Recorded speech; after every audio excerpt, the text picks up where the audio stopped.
Some more details coming in this hour. Bashar al-Assad's residence in Damascus has been ransacked after rebels seized control of the Syrian capital. Assad's residence is in shambles now, with empty cabinets and books, paintings and other personal belongings scattered across the floors.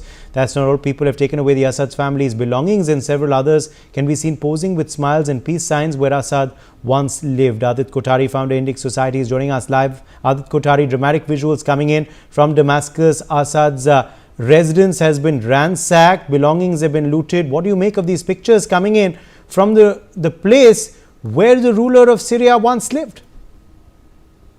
So I think we've seen this, in this just 1 year or maybe 2 years, we've seen this multiple number of times. We saw this happening in Bangladesh, where Sheikh Hasina's prime ministerial palace was basically looted, desecrated, stormed in by the so-called rebels. What is shocking for me is, how little time it took for this sort of the rebels to go on and, create a complete ruckus and engineer a complete takeover. We've seen this in Afghanistan, where things happened in such rapid pace. We've seen this in Afghanistan. We've seen this in Syria now. The kind of regime changes that are happening, at least over the last couple of years, must ring some sort of alarming bells for all of us. And at the heart of it all, I don't think we should harbor any sense of political correctness, is the American deep state.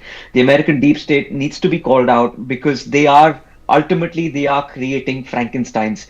We saw this during the Arab Springs as well. You want to engineer regime changes.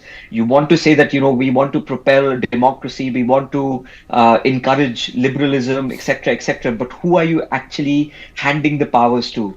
Let's not forget the rebels, who are 100%, they have been, sort of patronized by the American deep state. At the end of the day, who do they represent? They represent the Al-Qaedas. They represent, Islamists who have gone and, blown off people and beheaded people and driven tanks, on them, while they are alive, etc.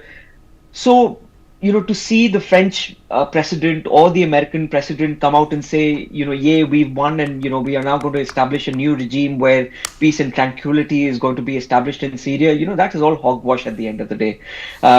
Syria is going to be the new chaos, like Ambassador Mukherjee just outlined.